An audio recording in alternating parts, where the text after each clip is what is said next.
Just Rakhi, you just let me know when it goes. Oh, it's already live on YouTube.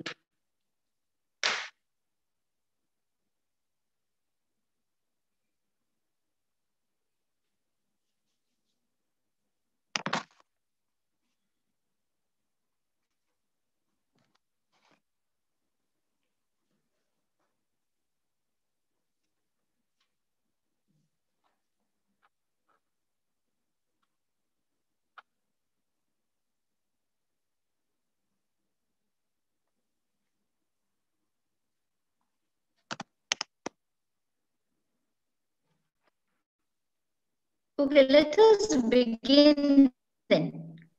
Okay, all right.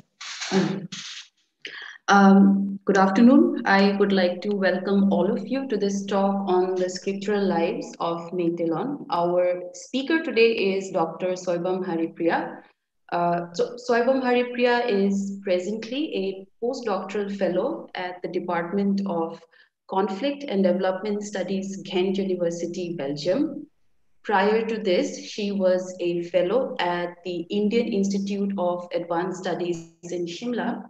She has also taught at the Center for Sociology and Social Anthropology TIS Guwahati campus, as well as Gender Studies program at Ambedkar University, Delhi. Her research interest includes postmortem violence, afterlives, and collective memory. And her works have been published in the contributions of Indian Sociology, Sociological Bulletin, Summerhill Sahitya Academy, as well as Society in Culture in South Asia. So she's currently working on moral anthropology of violent deaths. So before we start with her presentation, I just want to give a brief introduction on what she will talk about. So the talk will primarily highlight on the revival of the Meitei script against the backdrop of the movement for recognition of Manipuri language. So this process of reconstruction of script has not been an easy one. And as we reflect on our own language movement, especially in the context of Northeast India, I think there is a further need to examine this link or relationship between script, language, and literature, right? So without any further delay, I hand over the session to Haripriya to share her thoughts and ideas on the scriptural lives of Meiteilon. Thank you. Thank you so much, Pami, and thank you to the organizers for giving me this opportunity. Today, as Pami had shared, I'll be looking at the scriptural lives of Meiteilon, and I feel that what I am going to speak today will resonate with many of the language issues and movements in the Northeast, as well as maybe though I have thought about this before the national education policy, but maybe some of the discussions of the NEP will also resonate. So without much further ado, I'll begin. So what I wanted to look at today and discuss with you is on of course the history of the movement, the Manipuri language movement in Manipur, and what is again, this would be something that finds its resonance with other language movements in the country, and as well as in the northeastern part of the country.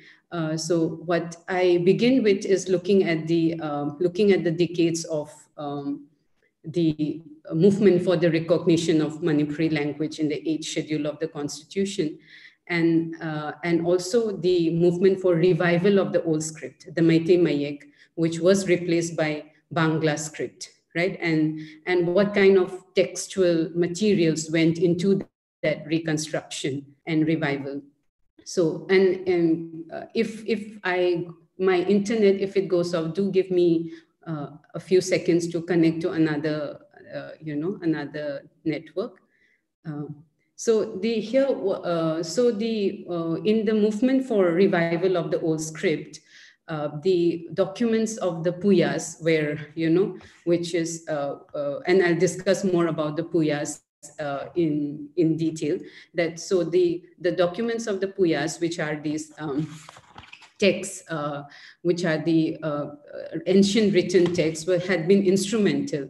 So in today's discussion, I'll firstly look at the relationship between the discussion on the loss of script, the loss of script through the loss of the Puyas.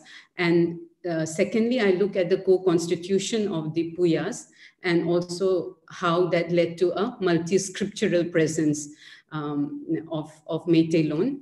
And again, the other thing that I wanted to look at briefly is, of course, the idea of the visuality of the script, right? So as a Sino-Tibetan or Tibeto-Burman language, and the visuality of the script, of the revived script, as opposed to the visuality of Bangla script, and how that also has a kind of a repercussion for the construction of the self, right? So firstly, when my discussion today concerns the loss of these written texts, broadly referred to as Puya, but I do not engage with the historical event of the burning of the Puyas, but what I engage with is the loss of the written records and the artifacts of script.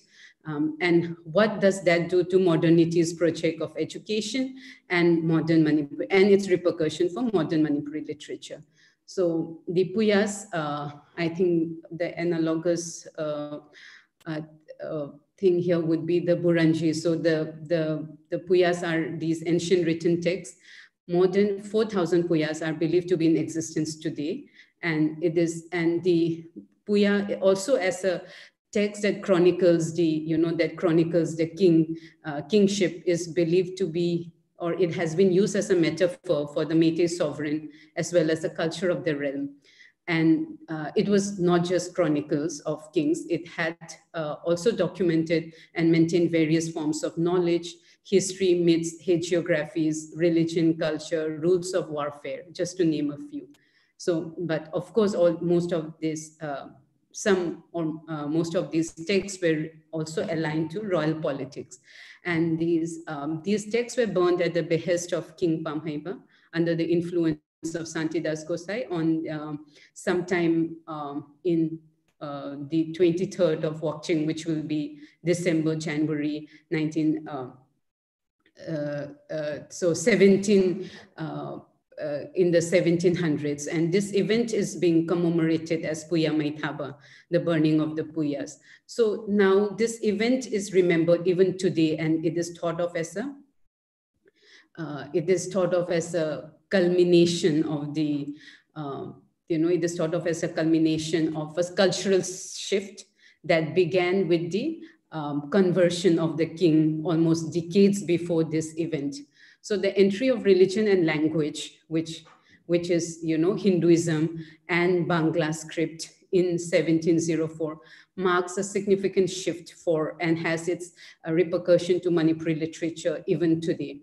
So, but by this, I'm not trying to argue that that cultural exchange and movement of people did not occur in this geographical site now known as Manipur. But however, this shift is distinct because the burden of this alignment finds itself part and parcel of the discourse of modern education and literature, and also in the creation of a political entity.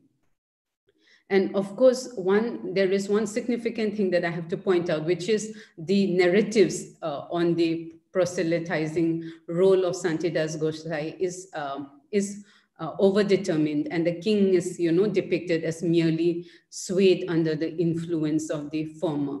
So what is interesting here is to think of the Puyas as a document, and I use Riley's term, the paradigmatic artifact of knowledge practices, right? So how the Puyas is this paradigmatic artifact of knowledge practices. And again, using Hall, I look at how so much of, and I quote, the fact that so much scholarship on identity in sociocultural anthropology draws from linguistic evidence, such as life stories, narratives, interviews, humor, literary practices, attests to the crucial, if often unacknowledged, role that language play in the formation of cultural subjectivities, close quote. So so what I take as a paradigm, what I take as this artifact is not just the language, but also the text, the script that documents the language. And the loss of written records and prolonged suppression post the burning of the Puyas therefore, my argument is that it has its consequences for the cultural subjectivities of the people. So with these, context as a trajectory, I looked at the nonlinear production of text. So the script Meiteilon, which for the most part, just to reiterate, which is thought of as lost in this event, signals in its very visuality, its relationship to the Tibeto-Burman language. So a replacement through Bangla script or Roman letters will always be found in wanting. So the incommensurability of this is cultural as well as racial, though I do not talk in detail about the racial incommensurability of the script. The anxiety of merging with a major language via its script, that is Bangla, and the desire for autonomy over language, Meiteilon, script Meiteilon, also influence the language movement. As we all know, language articulated as mother tongue is an effective object par excellence, right? So Imalon, Ima, mother, lon, language. Imalon, the see itself within an effective network. However, the script is not as unproblematically evoked as compared to the language. Secondly, the other thing that I want to mention is, of course, the efforts of organizations such as the Manipur Sahitya Parishad, and in its, in the efforts that it has played for the recognition of Manipuri as part of academic curriculum, right? So there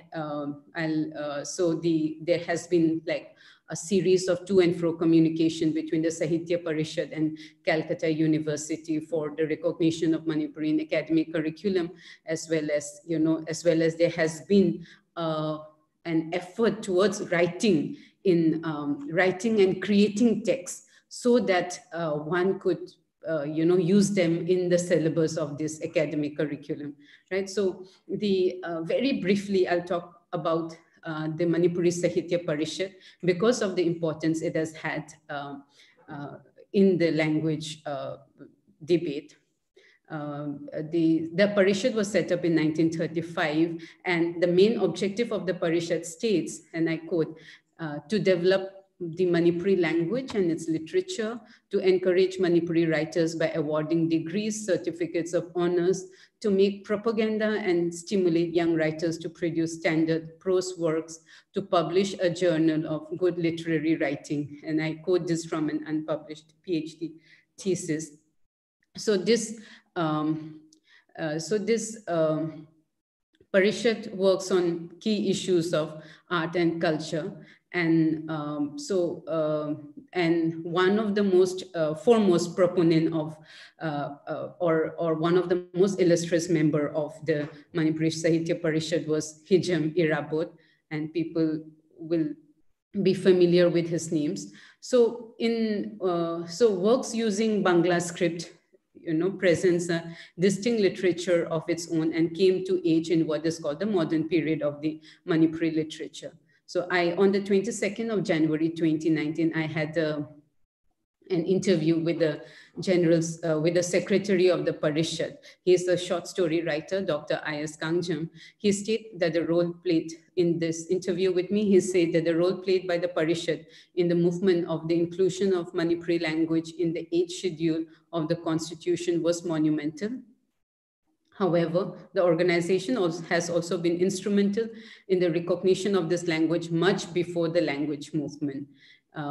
Its earlier work for recognition of Manipuri as a vernacular subject in matriculation exam, as well as introduction beyond school level curriculum, had been quite persistent. And with the beginning of Western education, which was in 1885, with the setting up of, I think, Sir Johnstone School, and also simultaneously with the coming in of the printing press, the blocks of which were in Bangla script, you see that there has been, the influence of Bengali, Sanskrit, and English, right? So as they were the medium of education along with the coming in of Western education. So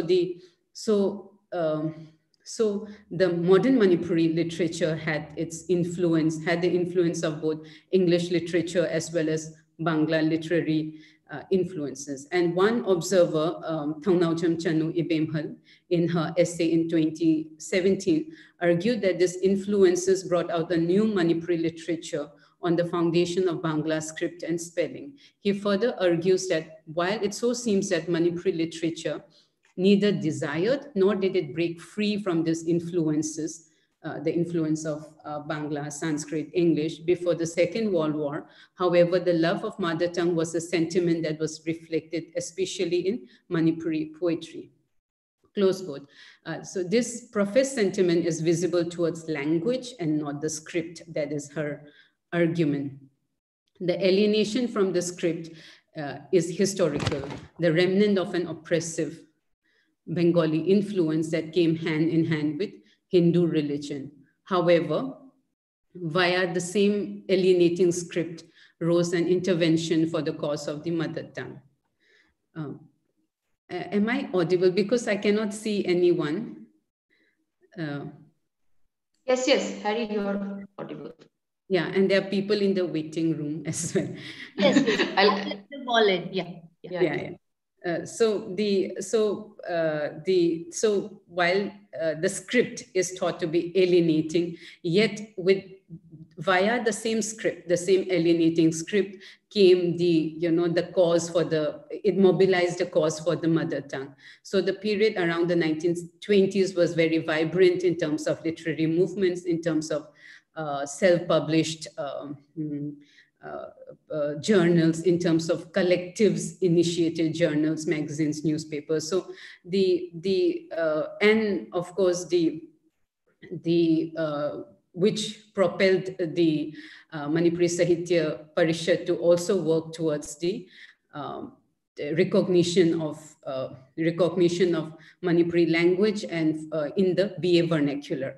So there is the other text that I sourced for this discussion today is the Platinum Jubilee Celebration Souvenir of the Manipuri Sahitya Parishad, where it revealed almost 1 decade of exchange of letters between Calcutta University and the Manipuri Sahitya Parishad on the issue of the recognition of language.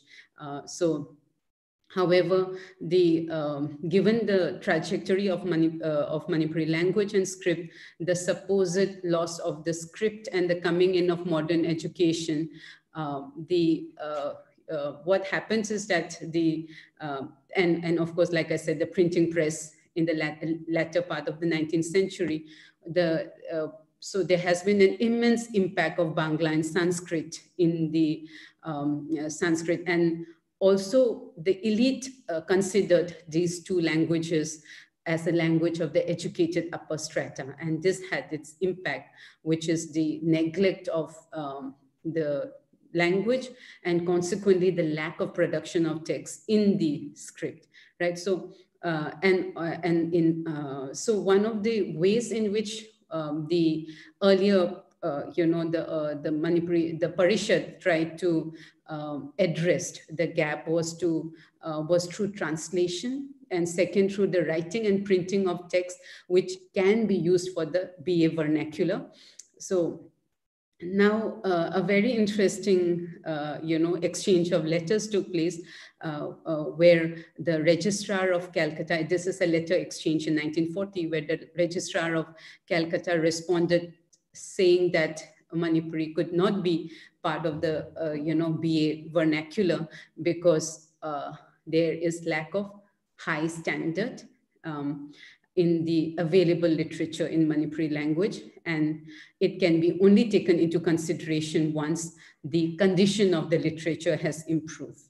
And to further press the matter, a complete list of printed books was asked for, right? So in an effort to provide these texts, the effort of writing books, essays, drama, dictionaries, either self-published or obtaining the state's patronage to print had been taken up by the Parishad, right? So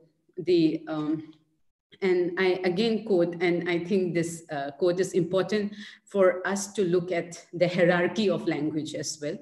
And I quote, "The attitude of the University of Calcutta has always been very sympathetic towards all backward languages, but the case of Manipuri for recognition as a language with an equal status with Bengali and other developed modern Indian languages up to BA examination is not at all a strong one. The total number of printed books available in Manipur was not yet 100, and this is an exchange in 1948. So you can see that very hierarchy also of being taught as a backward language, and also of course not being taught as at par with Bengali, due to which it cannot be used as a as a part of the modern Indian languages, right? So what I'm trying to argue is that the lack of that quantum of books, the lack of the fact that it is, there are less number of books at this point, which points back to that metaphor of loss, and also points to the impact of Bengali, Sanskrit, and English, and also, of course, the role the elite play in taking those languages as the language of the upper educated strata. So, so coming quickly to, therefore, analysis of this situation by scholars such as Imphal, she suggests something very interesting, which is that she suggests a fracture that exists between the love for language and the purposeful oversight of the graphic artifact of the script. Right. So when we are, so what she's pointing out is that the discussion on the language had an oversight, did not, take into account the discussions on the script. And therefore, what is happening is that the latter, which is the script, comes as a restless specter, not given its due, and so it haunts the not so aligned constellation of language script literature. And the constellation of language script literature is a term that I use from Choksi, Nishant Choksi's work. I'll discuss the work in greater detail a bit later. So and there has been many, of course, many interested intellectuals and activists who has, and I think Hijam Irabot again is foremost in this, in looking, in sort of addressing this oversight of script. He had a journal called Anova Yug, translated as New Era, where every article is, is by scriptural Bengali script and Meitei Mayek, in order to popularize Meitei Mayek, but also perhaps with the knowledge that that Bangla script has more readership due to the education system of the time. And it is very interesting that when I did my interview, when I took the interview of Dr. I.S. Kangjam in 2019, January, he showed me his book of poems, which has the same template, right, which is written in Meitei Mayek and Bangla script. Meitei Mayek because, since the implementation of Meitei Mayek in schools from 2006, the new, the newer generation would not be able to read his work, which is in Manipuri language, written in Bengali script, right? So he, in order to sort of have that readership, which will not be fractured by the use of different script, he showed me a book where half of it is in Meitei Mayek and half in Bengali, the Bangla script. And I quote from his interview, the education department used to annually procure books for students till the higher secondary school, but since the past 3 years, which is when I'm interviewing him in 2019, since the past 3 years, the education department has stated that books will not be procured if not written in Meitei Mayek, because the upcoming students cannot access the books written in Bangla now. So therefore, even if the books are going to be very thick and costly, we have decided to print text with a Meitei section and Bangla script section, right? So what you see here is a fractured by scriptural presence, which might be which might haunt us for a few more generations, right? So so when looking at the in the reconstruction of the old script to the presently recognized 27 letters Meitei Mayek, it's within, I'm not presenting that there is no contestation between as well, right? So and it has its contestation, and it also has its, bloodshed, which that is not the focus of my paper, but what I'm trying to say is that it's not a homogeneous opinion on, how many letters it should be, what are the ways in which it is going to be reconstructed. However, in spite of that, history and also its unfolding in the contemporary, the move from Bangla derived script to a script of one's own had been long awaited. More so since the Tibeto-Burman language finds itself politically at odds with its representation in the Indic script. And every time, because also the history of its willful erasure comes back and also leads to our questioning our own textual invisibility. So we must also remember that this script, language, literature, constellation exists amidst the context of lack of script being used to denounce a language, either in the category of a dialect or as culturally lacking, right? So earlier we have this distinction between language and dialect based, and one of which was whether one has a script or not, right? So that hierarchy also is something that we should keep in mind when we try to look at the language movement. And to reiterate, I used the term constellation from Choksi's PhD thesis on the Old Chiki, and it's a very interesting work. His PhD thesis is titled Scripting Autonomy, Script, Code, and Performance Among Santali Speakers in Eastern India. So, and I quote from his work, I do not and cannot take script or language or politics as a singular entity, but instead employ the term constellation to describe how script and codes are ideologically aligned with multiple domains of semiotic practice and crafted into recognizable forms that can be narrated and acted upon, close quote. So the lack of, also, if we look at many of the myths and folktales that emerges from the region, you would see that the lack of the artifact of a script of one's own has led to many folklores that has been,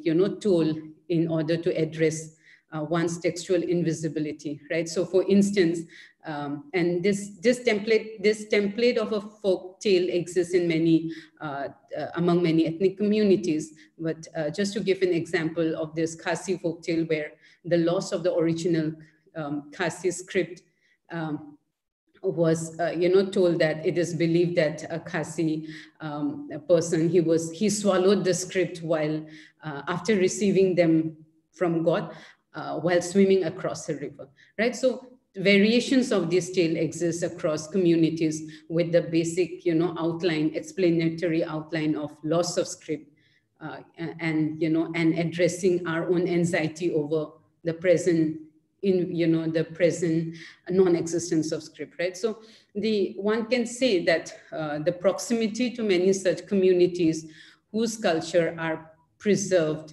orally as opposed to text has its impact, in which the script is perceived to be one of the most important cultural artifacts inherited by the Meitei community.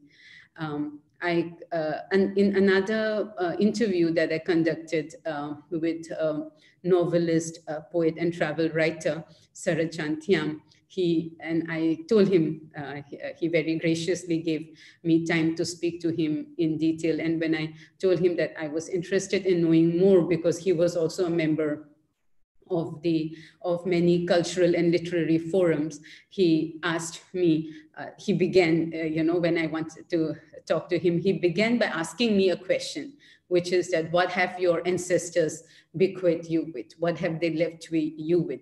And for him, the answer is the script, right? So it is the script and the ancient Manipuri literature, the Puyas. And I quote, this gives identity of being a people, a collective. Language and culture gives identity to the people. And so you can see how the anxiety of textual, of not having a script is also reflected in how we look at what are the important aspects of our culture. And in a context where there are many other groups who do not have a script of their own, this is thought to be one of the, one important thing that we have, and also one of the important thing due to which we also, are moving towards a very robust production of literature, right? So I don't know if I have, I don't, I think I can finish in 10 minutes. Okay, so the presence of the Puyas, right, the ancient texts, and, and there is actually an epic poem, Khamba Thuebi Sering by Hijam Anganghal. So this poem again is very important, and I'll discuss this. They were these two works, one set of works, which is a Puya, and the Khamba Thuebi Sering, were physically taken to the capital to argue for the rightful place of Manipuri language. So this is what Sarah Chanthiam revealed to me in the interview. But also, however, much before the recognition by the Indian nation state, the literary wing of the state, which is the Sahitya Parishad, had already recognized the language in 1972. The president of the Sahitya Academy, linguist and literature, Professor Suniti Kumar Chatterjee, had on his visit to Imphal, he was shown Hijam Anganghal's, poem, which is which was handwritten. It's an epic folk poem of 34,000 lines, right? And he was also shown the Puya. So from the interview I conducted, it's not clear, though from archival records that I looked at, it seems that he visited Imphal in 1947, during which the presentation of the case of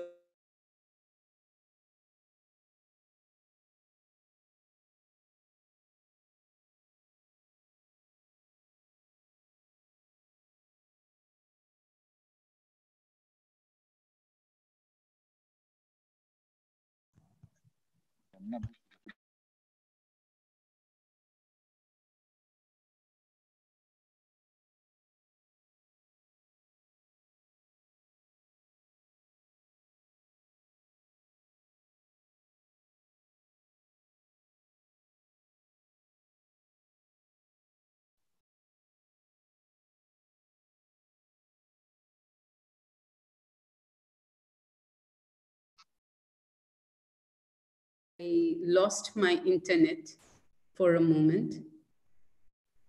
You're back, Haripriya. You're back online. When did I, till where was I audible? Maybe you can go back to the point where you're talking about the epic itself. Just start from there. Okay. So the epic poem was shown as evidence of that we also have a culture. We also have written works and written literature, right? So these materials, these textual materials, was shown to the president of the Sahitya Academy, who was also a professor of Calcutta University. And like I said, I do not know in what capacity he visited Imphal, but these texts were thought to be one of the reasons why, or at least instrumental in the language being recognized by the Sahitya Academy. So the Sahitya Academy, after Manipuri was recognized, conferred award for Manipuri literature since 1972, and so another famous work, Pacha Meetings, Imphal amasung magi ising nungshit ki fivam.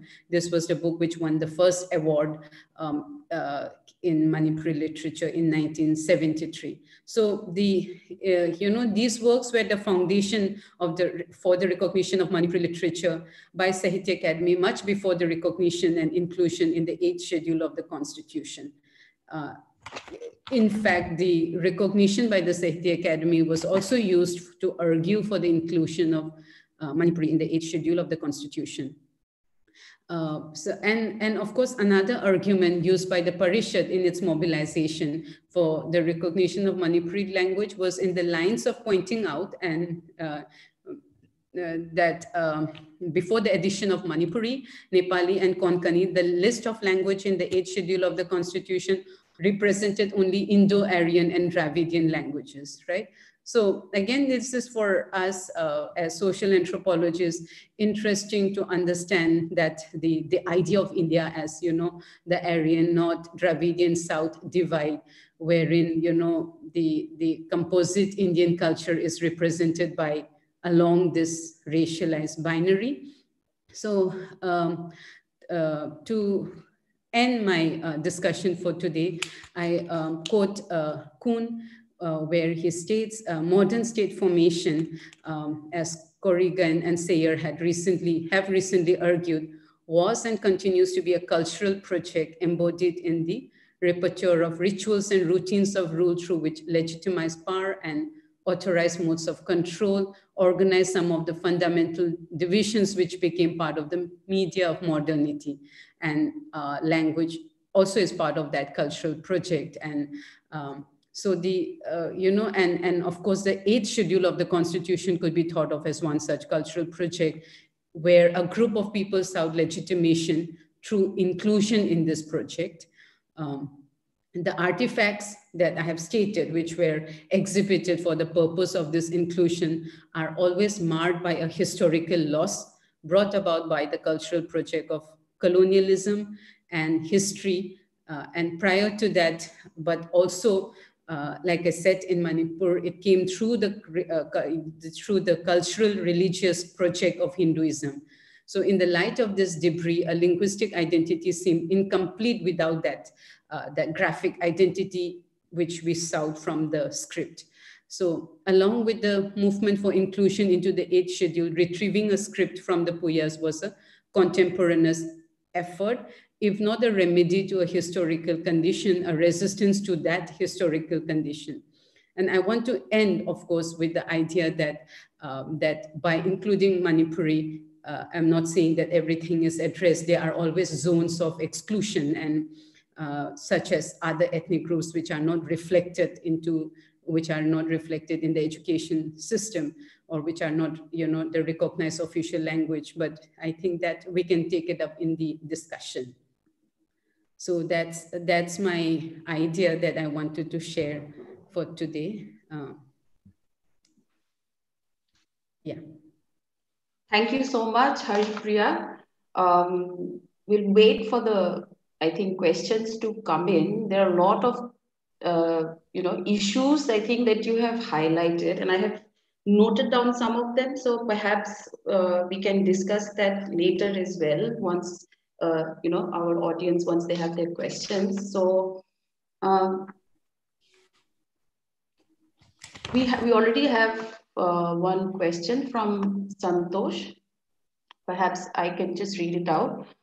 So he says that Bhagat Oinam is, in one of his works, spoke about how there is selective recreation of the past and how the past is seen through the prism of the present. So do you find such an example in your work on the script movement?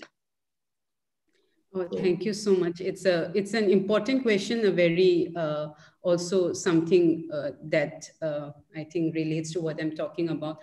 Of course, the selective recreation that I would think for this particular discussion is how we actually discuss the burning of the Puya as a loss, and while growing up, because of course our education system do not deal with our history to a great extent, so we don't know much about the loss of script, except to know that the Puya were burnt. Now it's very interesting how we recreate that past. We recreate that due to at the behest of Santidas Gosai, the king under his influence burned the ancient text, right?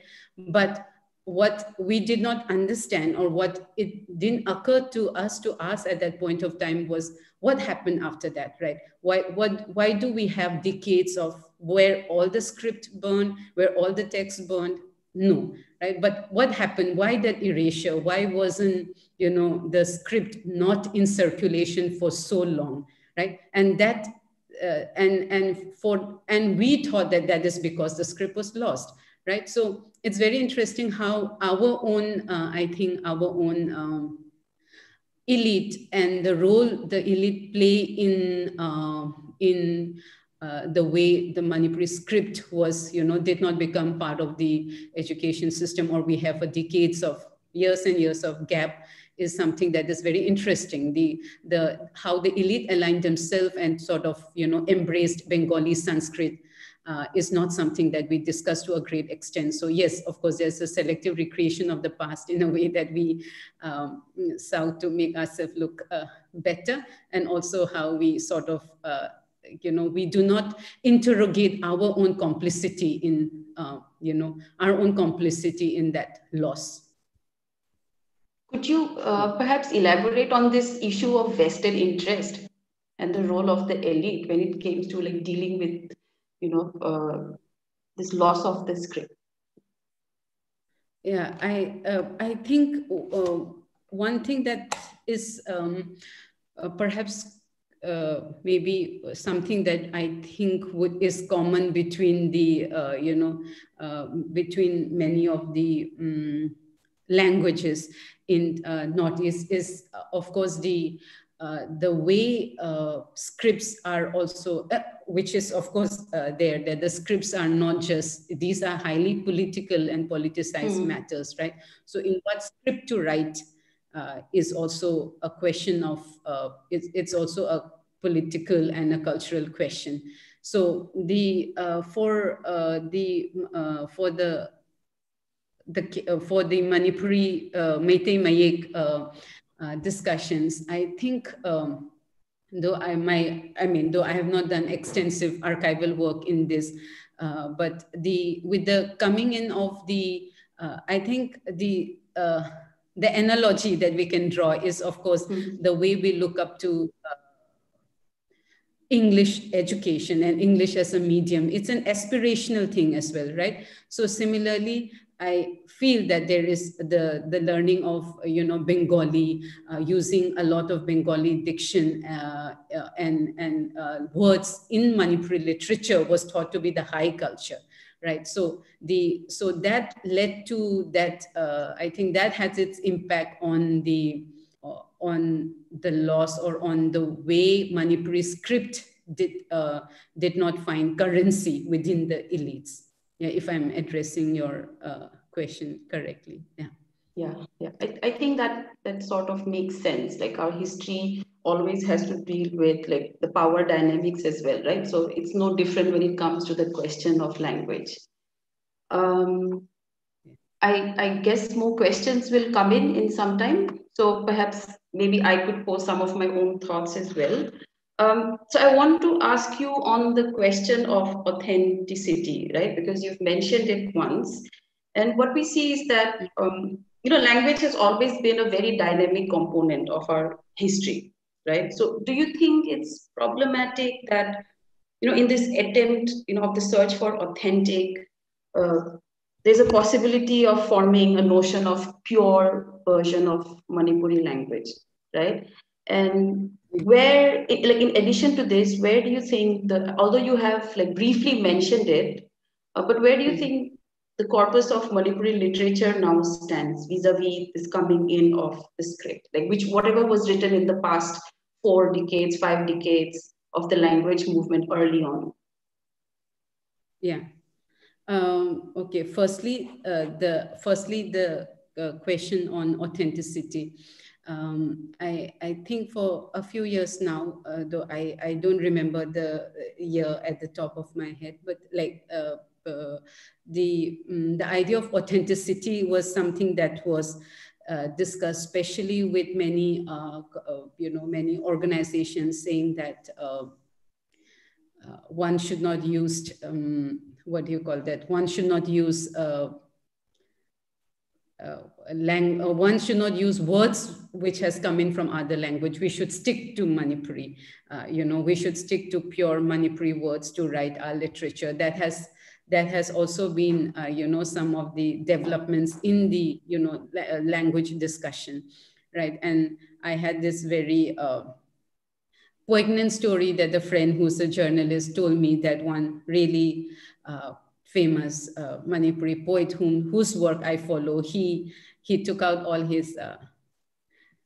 his poetry, his notebooks of poems, and he made this huge pile in front of his house, saying that he will burn it down, right? Because he was so sort of affected by by these diktats that we should write only in pure Manipuri, using words, etc. So the question of authenticity is something that is very problematic. Though, of course, I can also understand that the question of authenticity comes from this very tumultuous history that we have had. But like you said, no language is quote unquote authentic or pure. We always loan words from other languages. It is impossible. A language has to be dynamic, otherwise it will die. Right. So the idea that we should stick to our own words and our own formulation and everything, that itself, I feel, is an absurd proposition. The second part of the question that you asked is on where we stand vis-a-vis having multiple scripts to write, right? And I'm sort of not addressing, say, Roman being used to write Manipuri. I'm sticking to the Bangla script and the Meiteilon. So I think when I presented and I spoke about publishing books publishing books in Manipuri language, but in half in Bengali, but in one part in Bengali script and one part in Meiteilon, is something that you would see as, efforts by writers to address this gap between those who have, this generational gap between those of us who have learned Manipuri in Bengali script and those who have now post 2006 learned Manipuri in Meiteilon. So that is one of the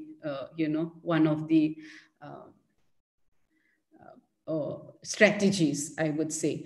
Also, I think also, of course, for some time there will be this generational gap that is happening vis-a-vis, vis-a-vis how we have learned and how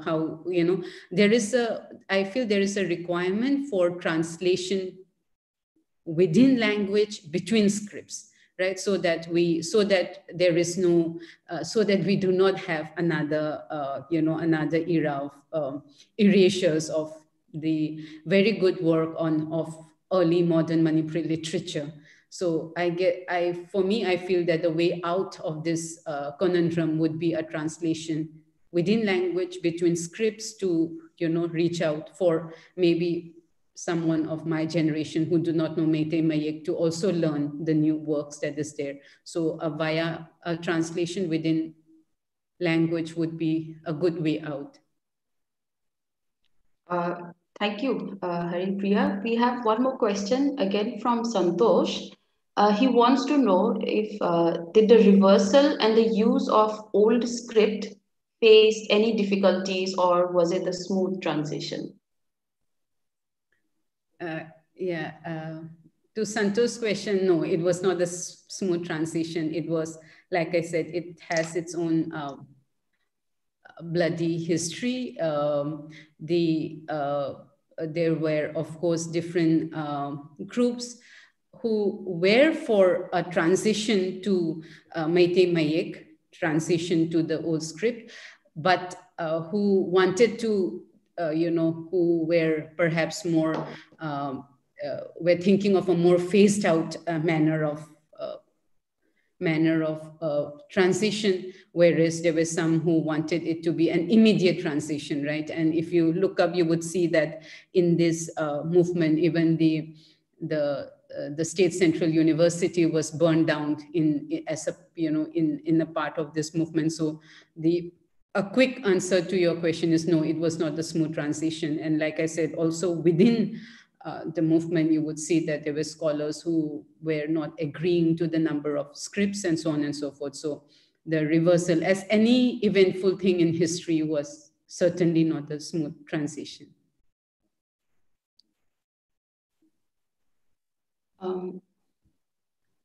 Okay. Maybe, with the new education policy rolling in, especially in Assam, we begin to see a focus, right, on the use of mother tongue as a medium of education. Even within like our group, we've had several discussions on how to, reconstruct or construct the Dimasa language as well, right, in the script. So even within our community, we see a similar kind of debate, right? The construction of script as a, like a possible foundation of how to implement vernacular languages in educational institutions. So of course, like history will, is specific to different communities. But do you see, like maybe if you could share a few thoughts, or if you see a similar dilemma in the context of vernacular languages here in Assam, would you be able to comment on it, maybe? Yeah, I think with the NEP, with the introduction, the question of the introduction of mother tongue as the mode of instruction, right? I think we should be a bit cautious, because what is being said is that and I think the NEP says it for primary, right? Primary schooling till 5th standard. Yes. But I think what the NEP uses is mother tongue / regional language / local language. And of course, I can understand why. I mean, in the sense there is the language being spoken at home for socialization, and being part of your school curriculum would be something that is thought to be more seamless, right? The language we use at home is the language of instruction in school. So one thing that this will be a smooth and seamless way of moving into schooling. But I think the catch lies in when we say mother tongue / regional language / local language. The catch is that, and I think in the context of Manipuri as a language, or Meiteilon as a language, and this may be true for the context of Assam as well, that the officially recognized state languages may not have many of the smaller groups and ethnic language reflected in this list of those officially recognized by the state. The schooling system may not have languages other than those who are hierarchically, even within, right, within Manipuri is hierarchically whatever, it is the language that we study in school also, as a not as even in English medium school, it is one of the papers that one has to take, right? So one can see that actually for other ethnic groups other than the Meiteis, it is having say for instance Meiteilon, Manipuri as a language of instruction will be equally alienating. Right, and of course it will replicate the relationship of hierarchy vis-a-vis other ethnic language. I think Yenkom Jilangamba has written a very good article post the NEP on how one can see English as actually an equidistant solution for a place, for a very multilingual place like the Northeast is, so that a relationship of hierarchy within is not sort of replicated. If one has to have an alienating language, why not a language which has currency, which is, I mean, which is an aspirational language. It's a language of, you know, a major part of academia and so on. Yeah. Yeah, that's true though. Wait, Monali has a comment. She's saying that it was a very informative talk. Yeah, so maybe if nobody else has any other comments, I can perhaps pose my last question. I don't want to keep you here any longer. Of course, my question is purely as somebody who's a research scholar, like somebody who's in academics, right? I want to know about the process of how you came to this question of, you know, working on script, because you're a sociologist, but like from whatever you said so far, you've clearly done a lot of archival work as well. So how does that translate, you know, for us as somebody in research work, like in terms of the future of our academic or research pursuit? Yeah, actually, the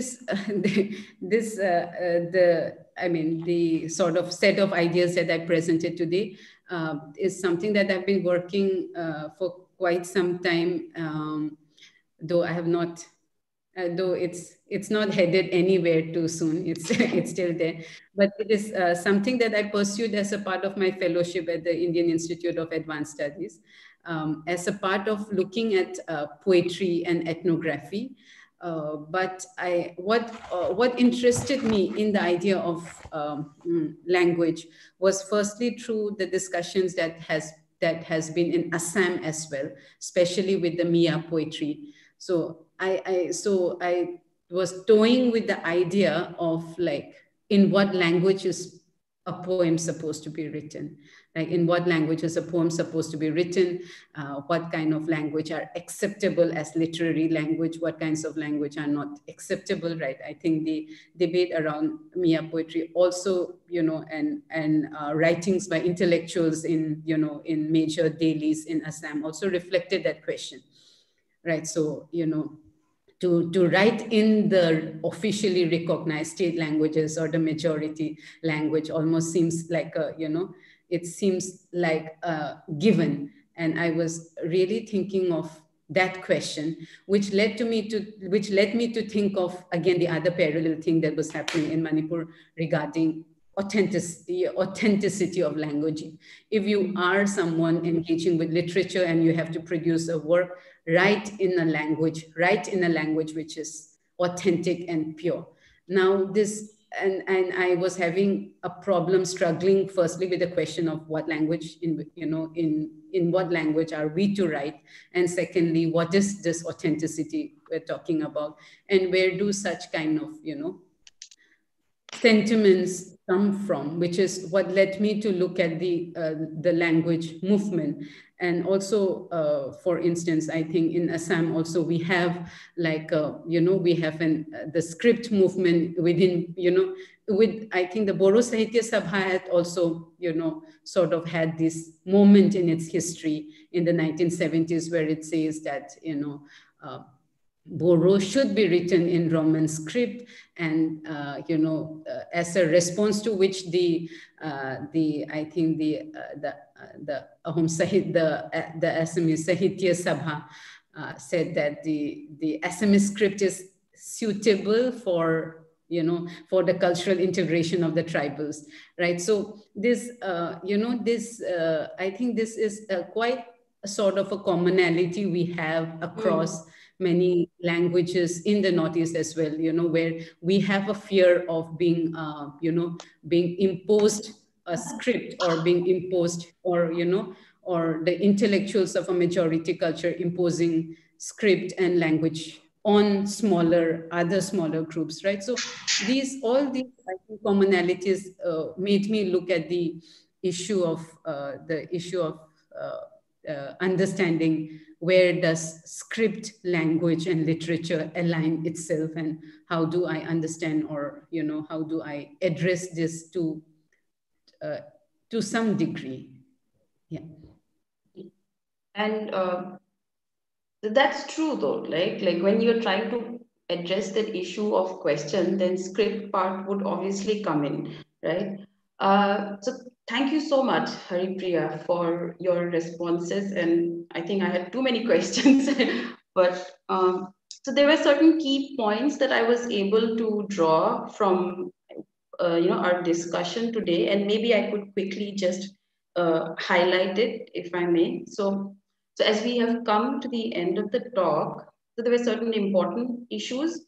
One is, of course, the need to address this language question, which has become increasingly sensitive right now, and the link between language and which script should replace, right? Bengali, Assamese, or Roman script for administrative and public communication purposes, especially in Northeast. I think that's one of the questions that comes about. Then, of course, history has, of course, clearly shows how the use of language and script is influenced always by the privileged segment of our society, or there are even organizations that would claim that they stand as the representatives, right? So it's not just about dealing with the outsider script and language, but it's also about creating consensus within the community itself. I think that is one of the key points that we can take from here. And then, like towards the end, you also said like the matter of dialect, right? Language politics is not just about how do we reconstruct or construct the script. It's also a question of what should be the language and the dialect as well. And that is even more political, especially when we're dealing with communities which somebody else would say that it's homogeneous, but in fact it's not, right? So this distinction between language and dialect also becomes important. And of course, how do you incorporate that language dialect dynamics in the construction of script once again? I think that is, like, those are my key takeaways.